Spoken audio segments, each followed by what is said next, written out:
Hello, my name is Shay. I would like to welcome you to this Charge Syndrome presentation on ableism. Today we will be deconstructing the able-bodied perspective. A look at ableism in the disability community from the perspective between disabled people and able-bodied people towards the charged individuals. Learning to acknowledge we are all ableist and choosing to make changes. For my presentation, I choose to say charge first and disability first. You should always ask the person, as any conversation about ableism with the disability community should be with the disabled person, or if you prefer, the person with the disability. We will touch on that more later. And just quickly, I would like to say that for me, I like to bring up that I have charge, that I have a disability, because I know that charge syndrome is not all of me. But wait, is that necessarily false or a bad thing? I don't know. Would I be the same person if I didn't have charge?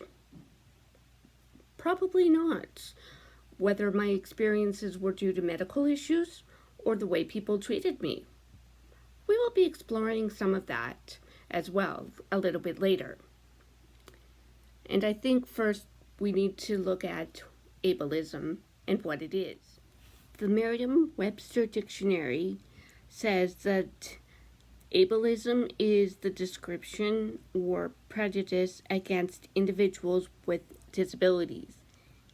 Ableism is rooted in the idea that those of us living with disabilities require someone without a disability to fix us. Ableism groups an entire community as being less than, and it includes many stereotypes and misconceptions and generalizations of what makes up disabilities, which we do see from time to time in the charged community. Many people outside the community will continue to treat people with disabilities as though we are not as smart and not as capable. And unfortunately, I have seen it within the community.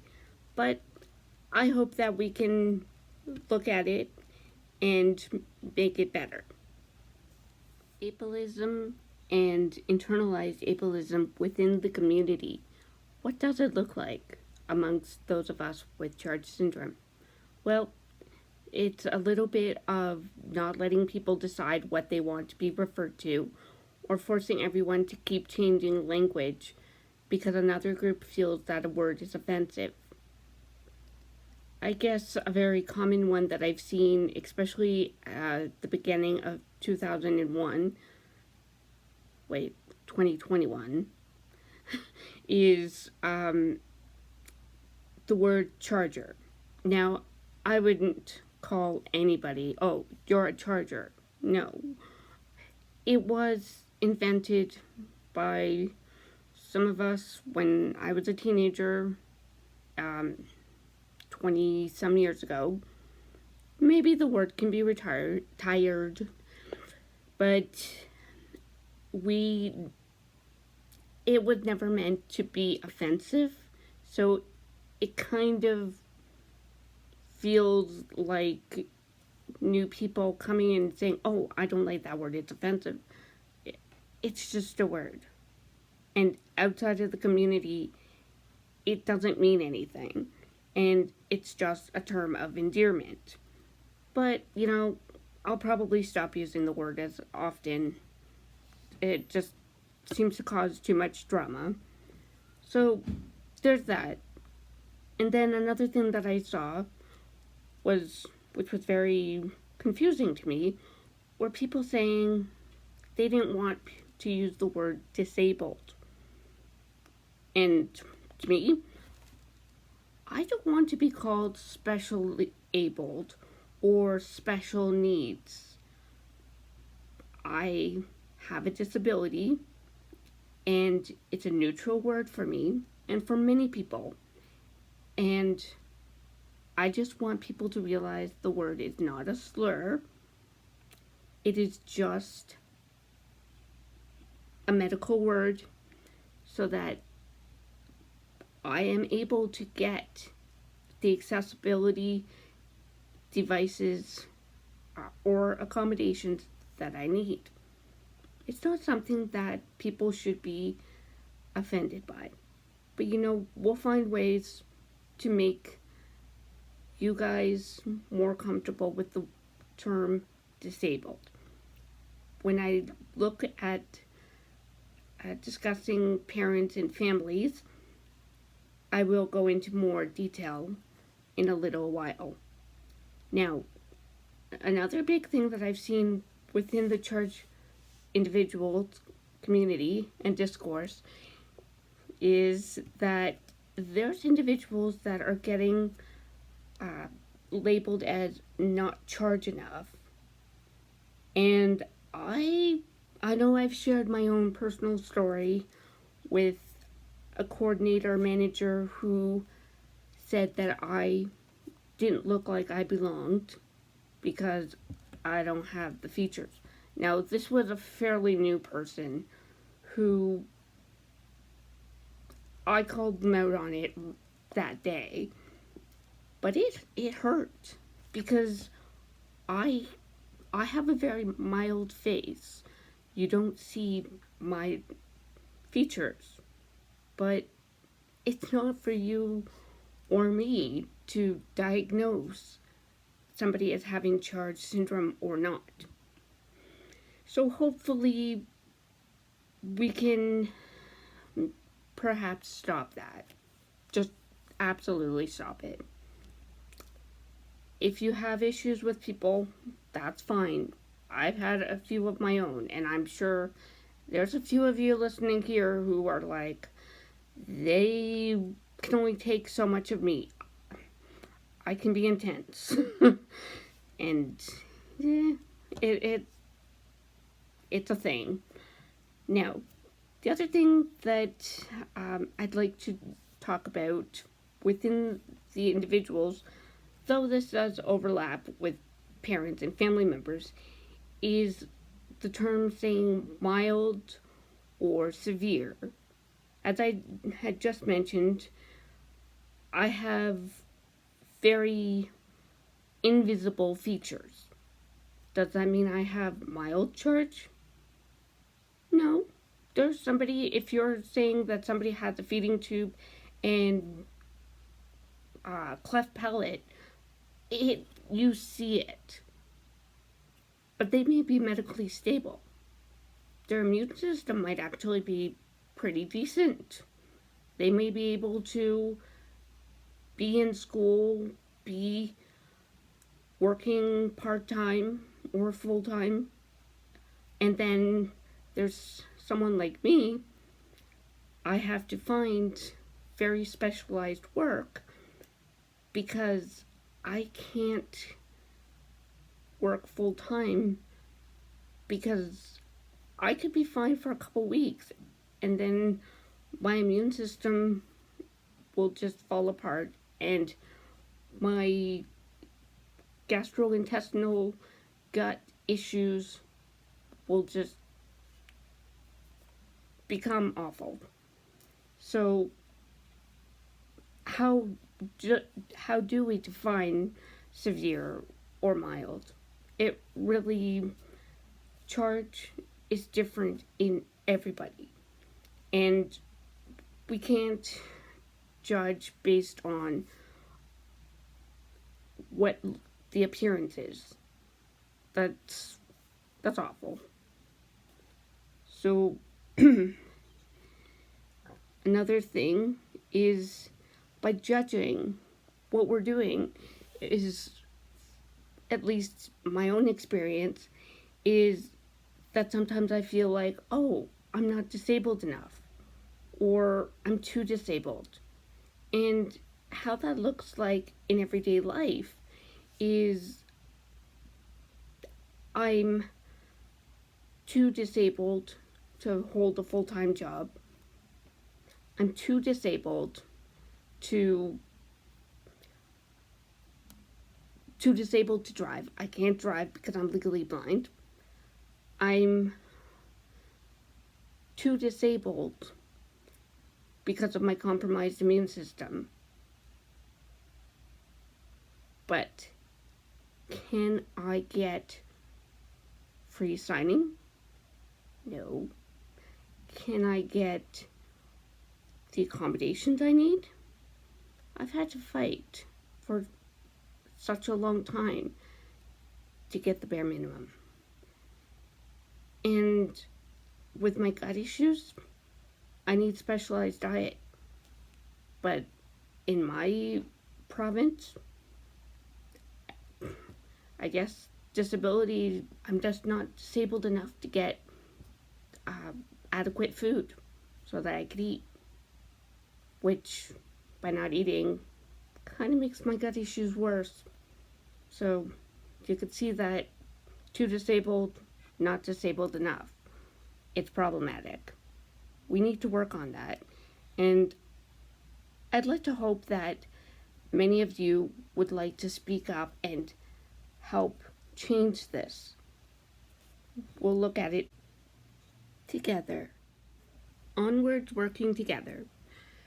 We are now going to talk about ableism from the perspective of a family or friend or a worker, co-worker, a service provider who works with a disabled person. First, we need you guys to stop saying you are offended on my behalf or on the behalf of a person with a disability, because you don't get to be offended for me. I'm capable of my own feelings and communicating a very wide range of emotions. That said, you can be offended for the situation. That's totally valid. But don't say you're offended for me. That's a little bit, that's about as offensive as the other person that you think is offensive. We need to make it okay to have different views and disagree. We need to stop insisting that everyone have the same view or agree on everything. We all have different opinions, and that's completely valid. We just have to remember not to invalidate each other, whether our opinions are different or even the same. We need to be comfortable and start accepting that we're all different. And yeah, we all have charge. We all have different experiences, and that's all right. Now, I don't particularly like to use the person first language, but perhaps we don't need to get rid of it completely, but just maybe rethink it. The reason that I don't want to use person first, which is to say that I am an artist and I am deafblind.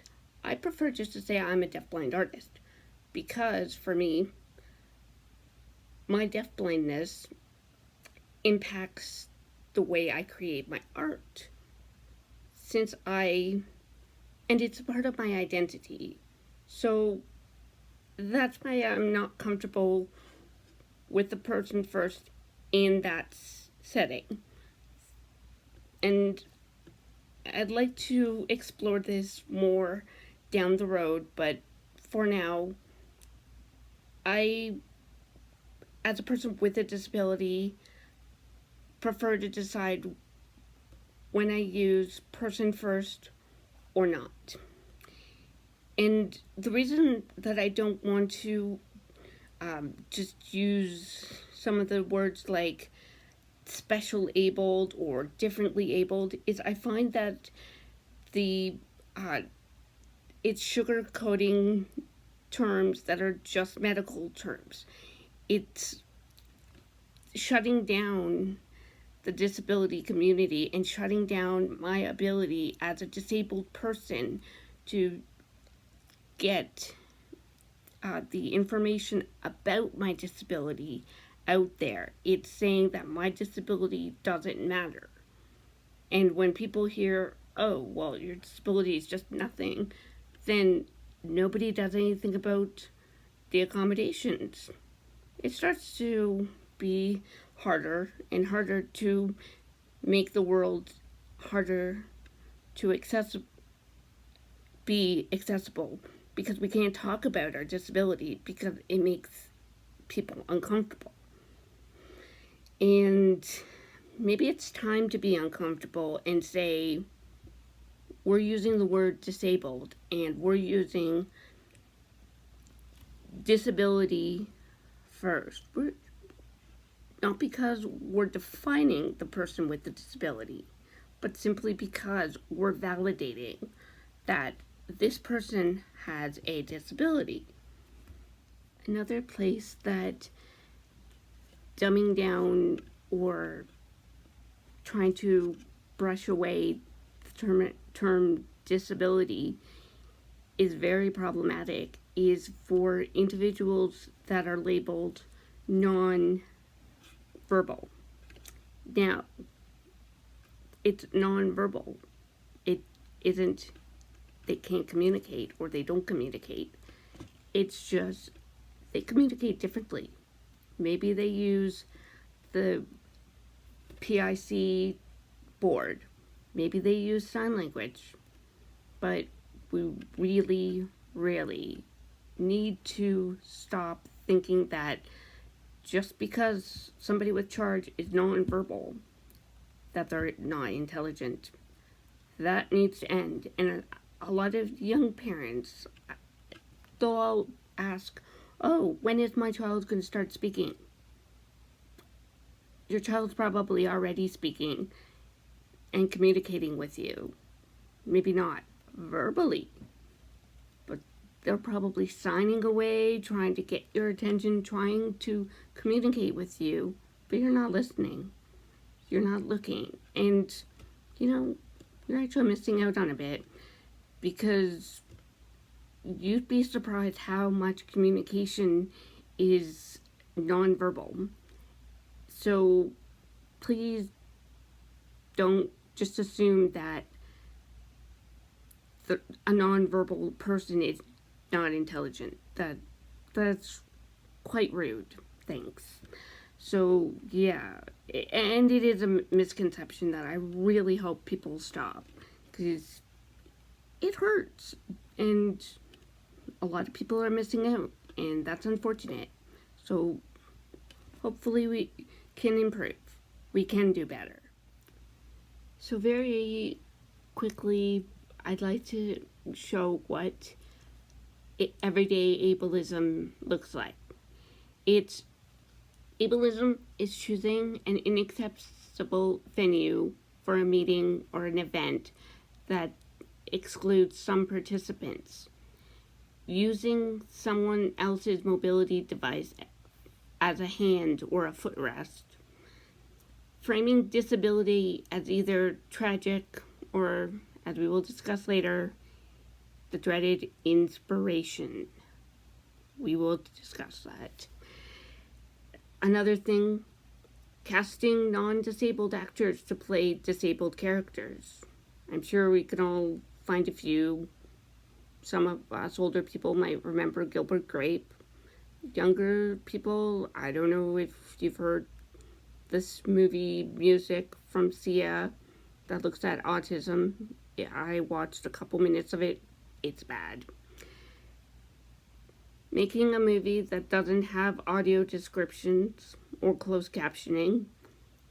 A kind of the irony of this not having closed captioning. Sorry, I am going to have a print copy for everybody. Using an accessible bathroom stall when you don't need to use one. Wearing scented products in a scent-free environment. Assuming people have a visual disability when for them to be actually disabled, So you have to be able to see their disability for them to be considered disabled. Yeah, that's not problematic at all. And then asking somebody, how did they become disabled? Granted, if it's a friend asking, that's fine, but otherwise, just mind your own business. And then there's microaggression, saying, oh, you're so lame, or you're so lazy, or it's the blind leading the blind, or my ideas fell on deaf ears, or saying, oh, they have selective hearing. I'm like, excuse me? Or another one is actually thinking that hearing aids will fix the hearing loss. It only amplifies the sound that the ear can already process, not give them hearing when there's no ability to process that particular frequency. That's what people kind of forget with hearing aids. And another one, which maybe even seems like it could be a compliment, but it's actually quite offensive, is saying, oh, I don't even think of you as disabled. And that hurts because my life, I'm disabled and I have to learn to go through life with my disability.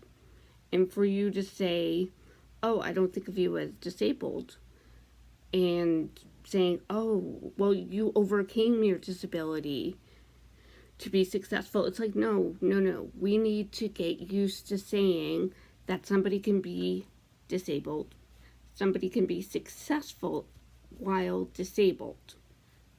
It's very, very important.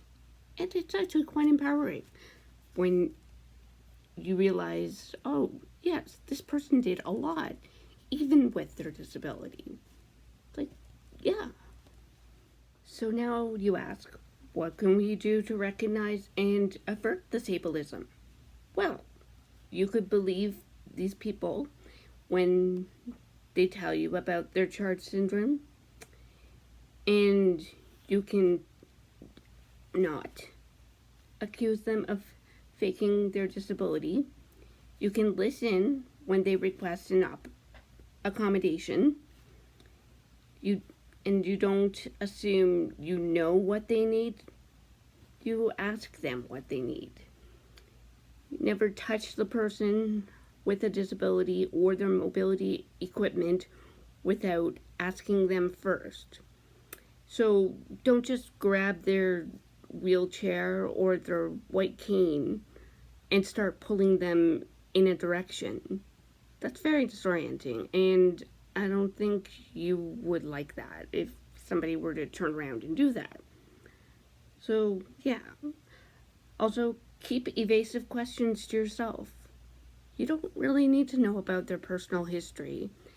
And if somebody says they don't want to talk about something, don't keep asking them if it's something that's really none of your business. And also, don't speak on behalf of somebody with a disability unless they explicitly ask you to. Talk about disability with children and young people. Incorporate accessibility into your event planning and learn about being a good disability ally. My disabled body is not a burden, but the inaccessibility and inability to get accommodations all the time is. I shouldn't have to fight for each new accommodation.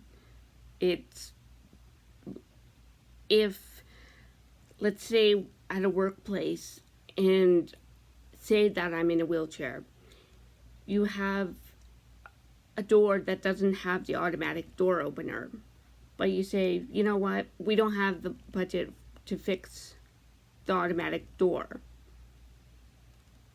because, you know what, whatever.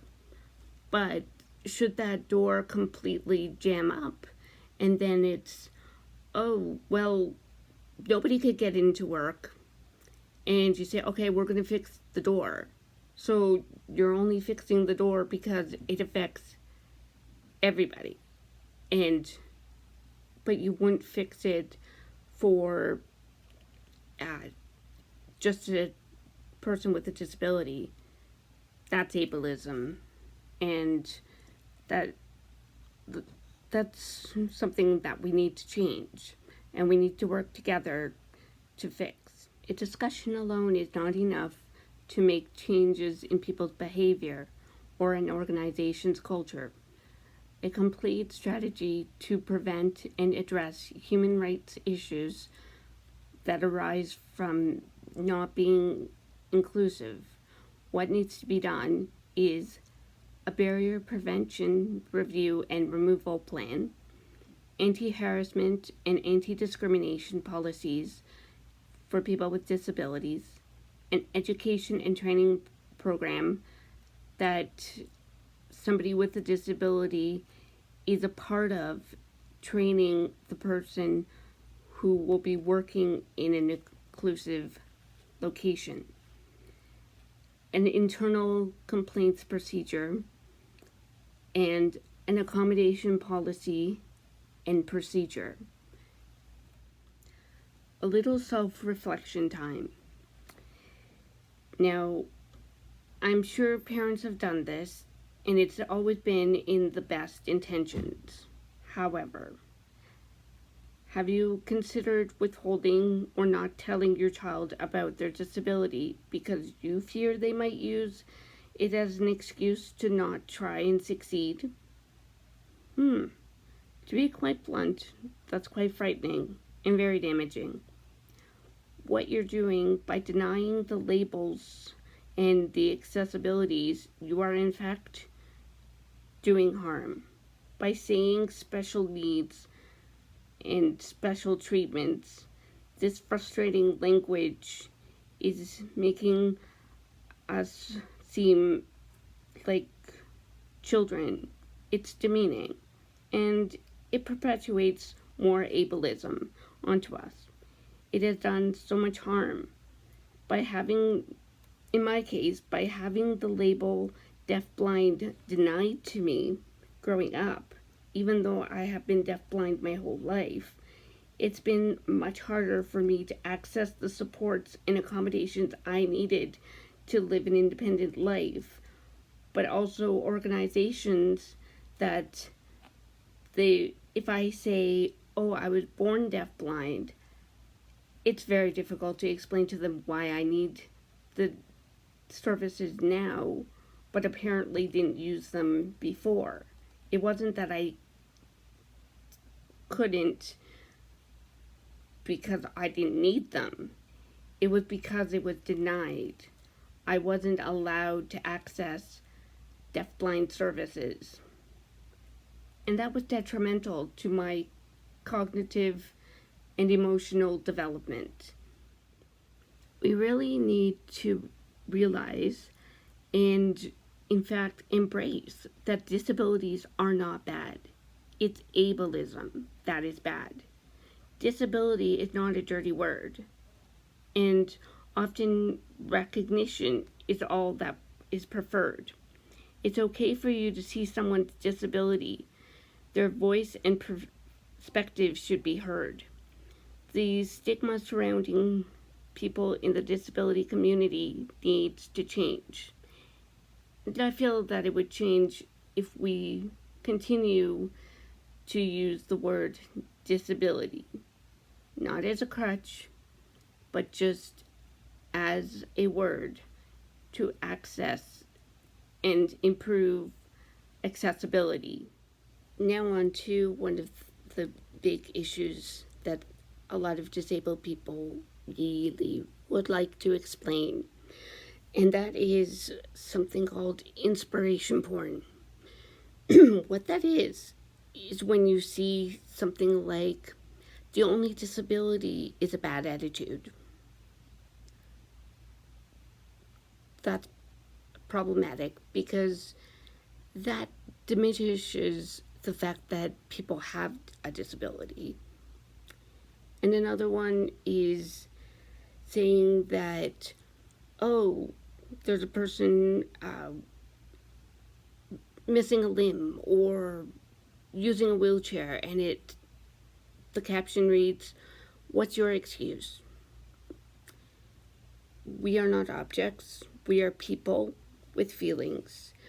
We really don't want to be your inspiration.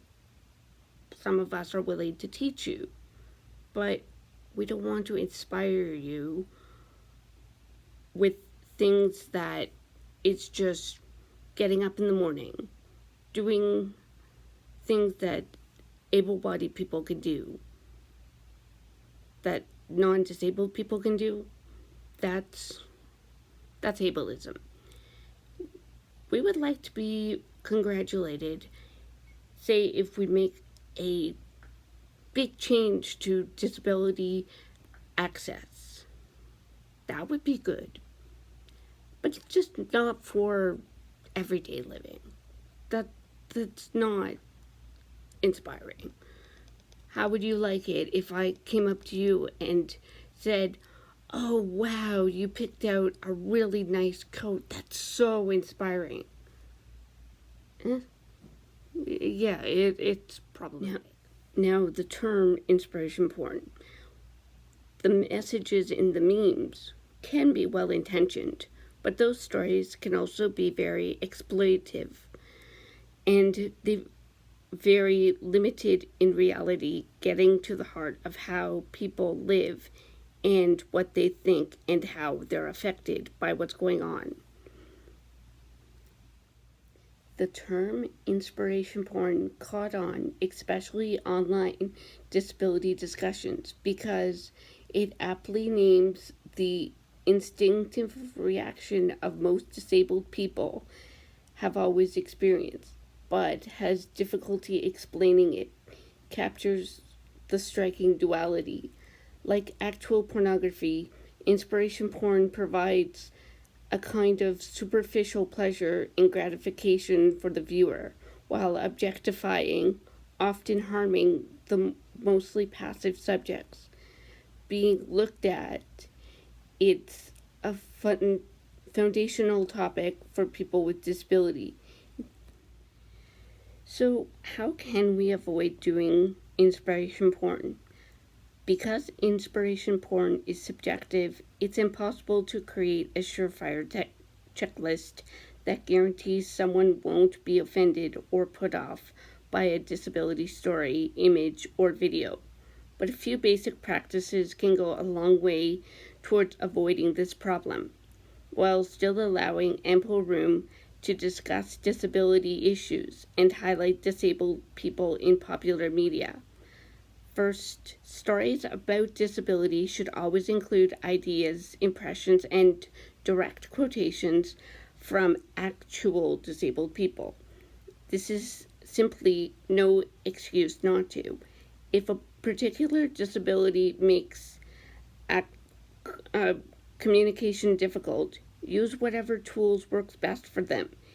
If meaningful inclusion of disabled people is impossible for whatever reason, then don't do the story. Photos and videos of disabled people should never be posted or shared without fully informed consent from the disabled person involved and input on how their image and story will be used. If you weren't able to meet the person you just filmed or believe the person may be unable to give meaningful consent, don't post their images or use their story. If you tell a story of a disabled person's perspective and triumph over difficult circumstances, make sure to address what it is causing those circumstances, what it means to other disabled people, and what changes might be made so disabled people don't have that struggle quite as much. Give readers some broader systematic change to work for. Don't speak for the disability as an affliction, a burden, or a tragedy. Don't talk about disabled adults as if they are children, and never refer to the idea of someone having a mental age. don't do it. Please give a realistic picture of what the disability entails, but don't over dramatize it. And remember also to show the tools and supports the disabled person uses every day to function. Finally, whenever possible, hand the pen, keyboard, and microphone or camera to the disabled person so that they can tell their own story. Sometimes that means passing on the irresistible chance to say something clever or show something cool about disabled people, something that's otherwise guaranteed to win views, likes, or retweets. In the end, it may be the real challenge to avoid inspiration porn. Letting disabled speak for themselves may be the main solution. In summary, what I'd like to leave you with is to say what you can say that isn't ableist. That's in fact a very good thing. And that is, thanks for sharing your experience with me. Is there anything I should know or do that would be helpful? That's probably the easiest and the best way to start. And the best way to be an ally in dismantling ableist tropes. Thank you. If you have any questions, feel free to ask me questions. Thank you.